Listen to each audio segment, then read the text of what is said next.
sent me a smoochy picture. Mm-hmm.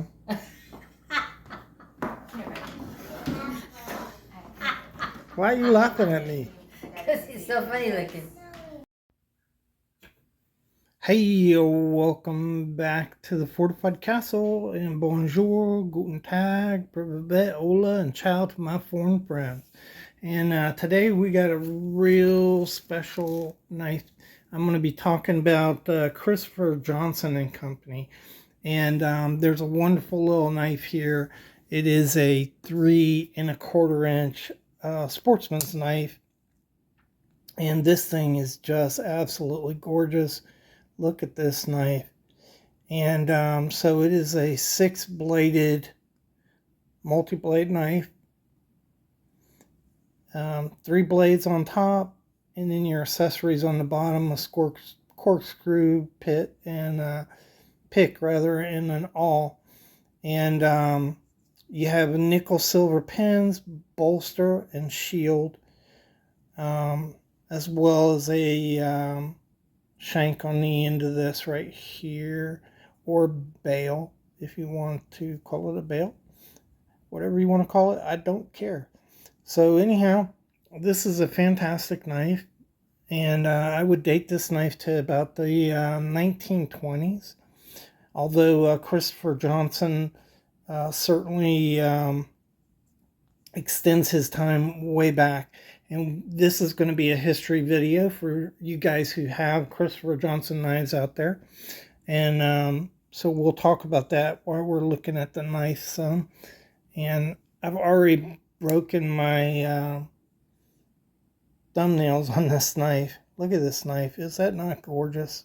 Wow. Here's the tang stamp. So there's a couple stamps on this knife. This is Johnson's Western Work stamp. It's one of the older ones. It's his initials, CJ, on a flag, and Western Works. And we'll talk about that a little bit more in a minute as we look at it. Look down inside there. Absolutely beautiful. And let's shed some light on the situation. Hold on just a moment. I forgot to turn my lights on. Definitely would help, right? Definitely would help. Okay.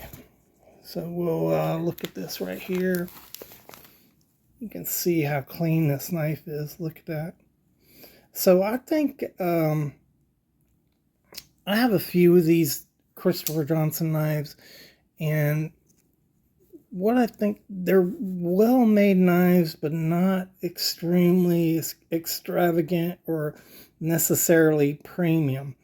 And he just made a really good knife, so I think of Christopher Johnson like the case of Sheffield. That's kind of like, he just put out a really good knife. Well made, well designed, and he produced a full line of cutlery. And let's see this here. Oh man.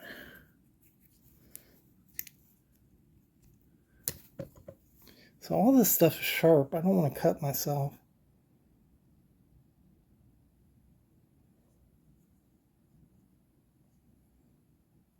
Look at that.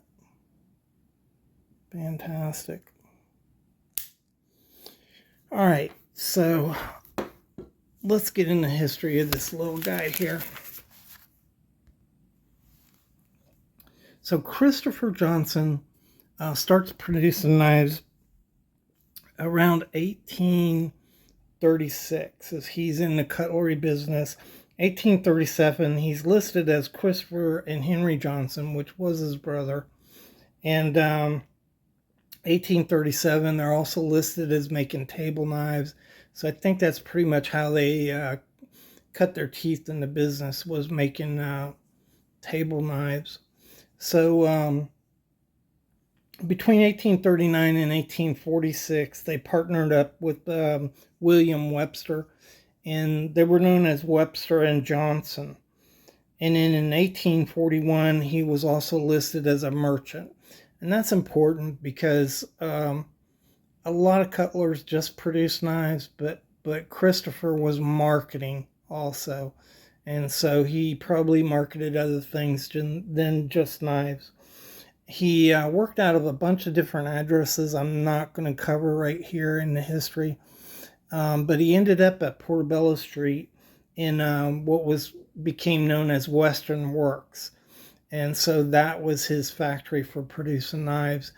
It's thought that it was called Western Works because he was serving the western, southwestern counties of England, and so I think that's pretty much how he got his name for his company. In 1859, he's listed as a steel converter, refiner, manufacturer of files, as well as a complete line of cutlery. So around this time, he's not only producing kitchen knives, but he's also producing a full range of cutlery.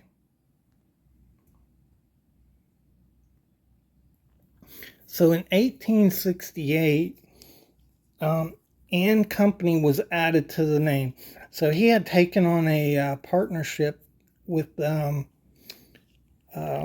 Marshall, and Marshall would end up leading the company after he passed away, and they also took on another partner called Hibbert, and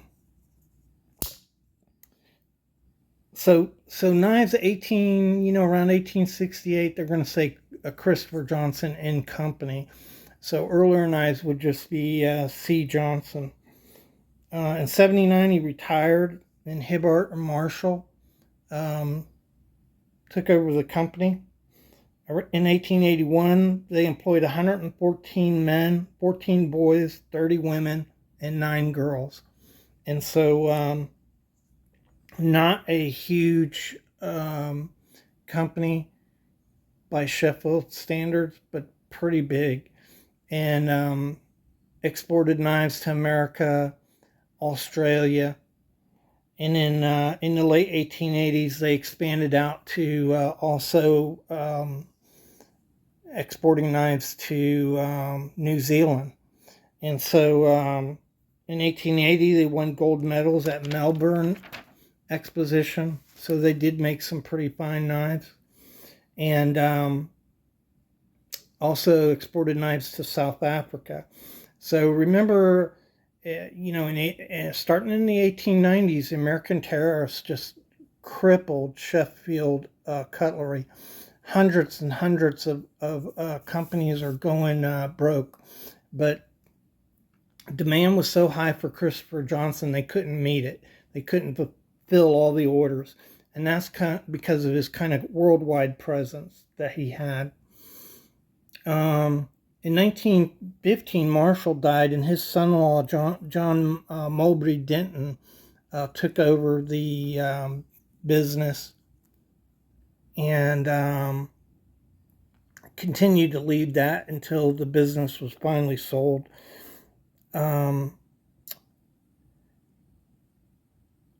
In 1938, they became an LTD. So when you see that stamp, C. Johnson Company Ltd., those knives are produced after 1938. And then 1945, Australia put a tariff on imports, trying to expand their internal cutlery business. That hit C. Johnson really hard.